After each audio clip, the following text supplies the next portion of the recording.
Hi, Ben here. In this quick tutorial, I'll show you how to remove unwanted noise from your audio recordings using the cleanup tool in Edison. Double-click the sample you want to remove noise from. Right-click and select Edit in Audio Editor. This will open Edison. Before we remove our noise, we need to acquire a noise profile first. We do this by selecting a part of the sample that only has noise in it. And then right-click our cleanup tool. This sets the noise profile. Now we can select what we want to remove noise from and then left-click on the cleanup tool instead. Here we can preview how our cleanup will sound like. I keep on running. If it takes too much of the sound, you can back up a little on the amount. If it doesn't do enough work for you, you can try to increase it instead.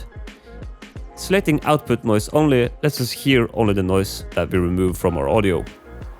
When you're happy with your results, you can click accept and the changes will be applied to your audio. If you have any questions or if something wasn't clear, you can leave a comment down below and I will do my best to help you out. Like and subscribe for more FL Studio tutorials and don't forget to click the bell button and turn on the notifications.